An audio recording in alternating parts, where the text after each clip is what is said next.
Hey everyone, and welcome back to the getwellbe podcast. This podcast is designed to help you learn, expand what you thought was possible, and become as empowered as you can be in your health. Today's episode is an in-depth guide to Mercury, its impact on our health, and how to best protect ourselves.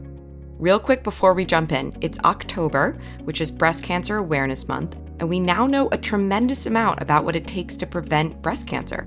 One of the main risk factors is exposure to endocrine or hormone-disrupting chemicals and synthetic hormones through our products, food, water, and air. The getwellbe Spark Health program was specifically designed to take you through a 6-week or 6-module process to detoxify your home and daily habits. Included in the program is a year of access to our notable non-toxic product database, valued at $97, so it's a pretty good deal if I say so myself. To bring awareness to the connection between cancer prevention and hormone-disrupting chemicals, we are running a 33% off sale or $100 off the program in the month of October. You can head to getwellbe.com to find the program and use code OCTOBERSALE to get in on this fabulous deal. All right, now let's jump into another kind of toxin, and that is mercury. A lot of people think of tuna as a health food, and in some ways it is. It's packed with protein, naturally sugar-free, and has a ton of important nutrients like omega-3 fatty acids and vitamin B12. But despite all these benefits, it's not something that you should be eating all that often. Or if you're pregnant or have high mercury levels in your blood now, perhaps you shouldn't be eating at all. Why? Because of its mercury content. Most of us have a general idea that too much mercury is bad, but what exactly does it do to your body and how much is too much? Today I'm going to share the signs of mercury poisoning, the primary sources of mercury, including what fish is high in mercury besides tuna, options for mercury poisoning treatment, and more. All right, first off, mercury is a naturally occurring element found in the rock of the Earth's crust. It comes in several different forms, including metallic mercury, inorganic mercury, and organic mercury, also known as methylmercury. Methylmercury is the type of mercury that most humans are exposed to, and it exists in various foods that we eat and is highly toxic. Various things can release mercury into the air: volcanic activity, the erosion of rocks, and human activity like coal-fired power plants, waste incinerators, mining, and industrial processing, among others. Once it gets into the air, it can make its way onto plants and organic matter, where it's transformed by bacteria into methylmercury. From there, it bioaccumulates, meaning it's absorbed by an organism, whether that's a fish or a human, etc., more quickly than the organism can get rid of it. Nearly all humans have some level of mercury exposure, and as long as that exposure remains trivial, it generally doesn't have much of a negative effect on our bodies. But if you consume or are exposed to too much, it can cause serious health problems. What's more, it doesn't take much exposure for there to be negative health repercussions, which is why the World Health Organization considers mercury to be one of the top 10 chemicals of major public health concern. The U.S. government recommends that you keep your blood mercury levels below 5.0 micrograms per liter, and the EPA advises consuming no more than 0.045 micrograms of mercury per pound of body weight a day. So if you weigh 100 pounds, you can safely consume 4.5 micrograms of mercury per day. For reference, a can of tuna has around 30 micrograms, so it would not be safe even if you were 200 pounds and therefore could have about 9 micrograms of mercury per day to consume a can of tuna per day. Many people go over that limit, as you can probably imagine. One study found that 89% of the people they tested had blood mercury levels above the recommended limit. So most people. That's because there are sources of mercury we know we are consuming, like choosing to eat a tuna salad, and others we don't know we are consuming because they are in our air, water, and other things like shots. Most people don't know that many shots are preserved with methylmercury. Mercury exposure is an even bigger concern for certain groups, specifically young children and pregnant and breastfeeding mothers. Because the amount of mercury you can safely consume depends on your body weight, young children can get mercury poisoning much more easily than larger adults.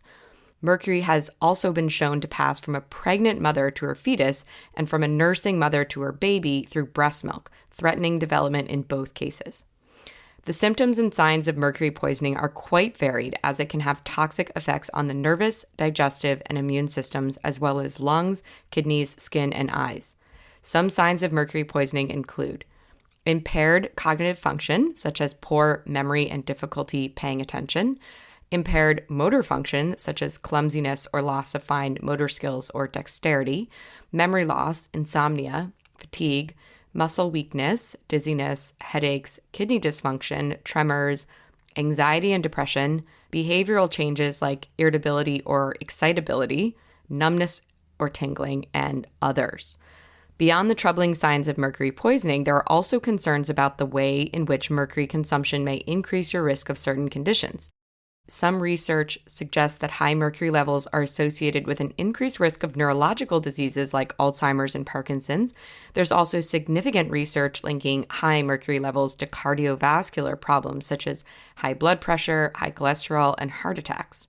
In one study of 1,800 men, researchers found that those with the highest mercury levels were 2 times as likely to die from cardiovascular problems than those with low levels. We'll be right back with the main sources of mercury and how best to protect yourself after this quick message.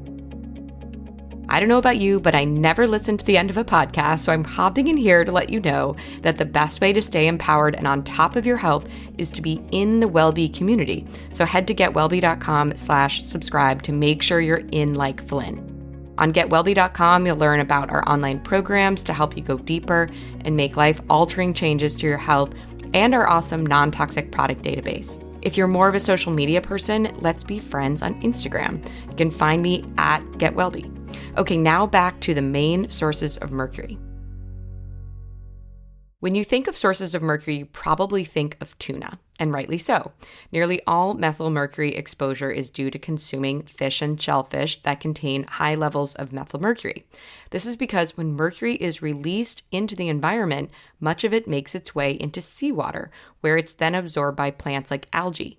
Fish then eat the algae, absorbing its mercury, as smaller fish that have eaten mercury-containing algae are consumed by then larger fish, and then those fish eat larger fish than those, the mercury accumulates. As a result, fish toward the top of the food chain can have mercury concentrations that are 10 times higher than the fish that they eat.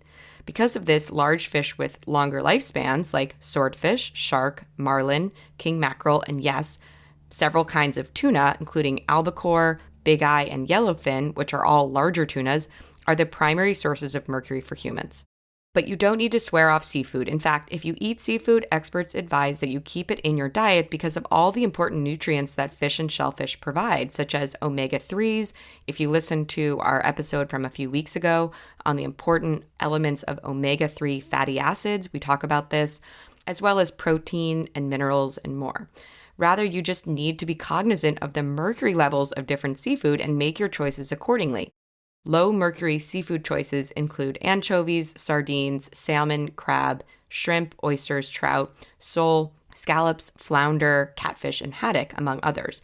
However, some of these fish are in areas with other kinds of contaminants in the water, like PCBs, etc. So I recommend that you really stick to high omega-3 fish like wild salmon, mackerel, anchovies, and sardines, because then you're going to get the biggest benefit, i.e., high amounts of omega-3s with the lowest risk, i.e., these are low mercury options. If you eat fish regularly, these are the safe options to eat and serve to your family. But if you love tuna or swordfish or other major sources of mercury, you don't need to necessarily swear them off forever. What you need to do is understand your mercury levels through a blood or urine test and then adjust your intake accordingly. For someone that doesn't have high levels of mercury, they might be able to have tuna or swordfish as much as once a week. Of course, you want to choose a safer brand, so definitely look for that in the store, while other people might do better with just once a year or not at all. No matter how much you eat, opt to have any high mercury fish cooked rather than raw, as cooking is known to reduce mercury content in fish by up to 30%. So tuna tartare is definitely off the table. Women who are pregnant or nursing, however, should avoid high mercury fish entirely. While fish is the main source of mercury for humans, methylmercury can be consumed through other foods.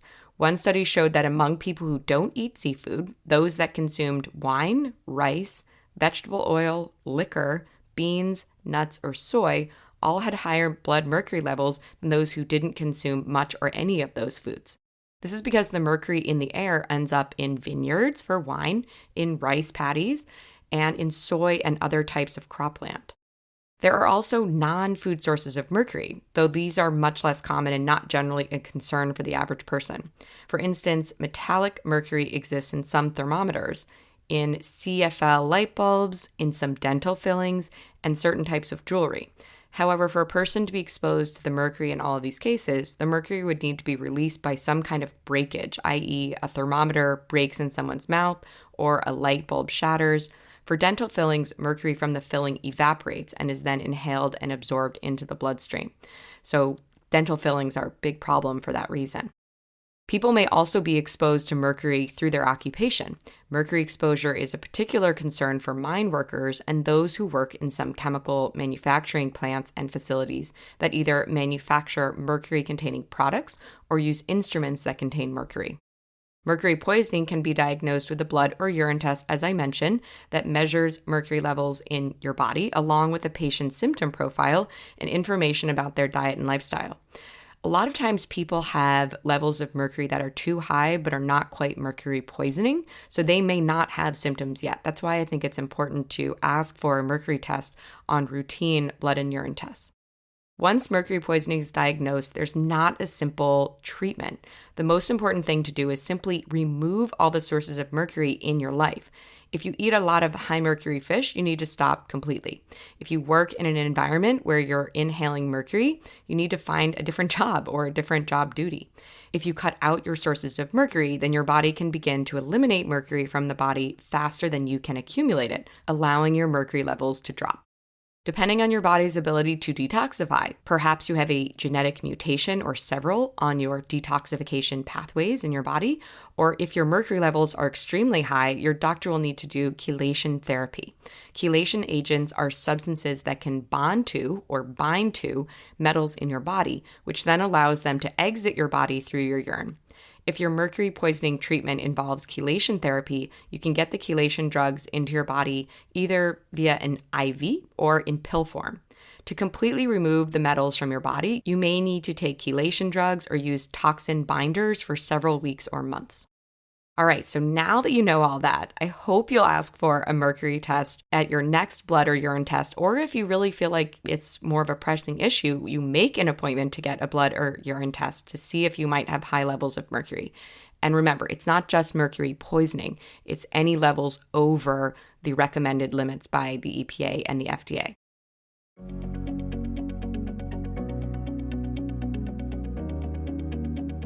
I hope you now have a sense of the risk mercury poses to human health, how to safely still eat fish and interact with other sources of mercury while still protecting yourself and your family.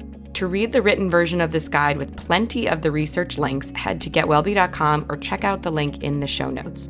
And while you're on getwellbe.com, don't forget about the awesome sale we're putting on in October for Breast Cancer Awareness Month on the Spark Health program. Use code OCTOBERSALE to get 33% off the program or $100 off and get those dangerous toxins out of your daily life and home immediately. It will make such a difference for the rest of your life and your disease risk. If you haven't already and you found this episode helpful or interesting, subscribe to the WellBe podcast. This way you'll never miss a new episode and they'll be delivered to you whenever we publish a new one. And please share this episode with family or friends who you think might find it valuable and informative. It means a lot and helps more people find the podcast. And if you love the WellBe podcast, please leave a quick review. If you already have, then thank you so much. I really appreciate it. This is your host, Adrienne Nolan-Smith, and thanks again for listening to the WellBe podcast.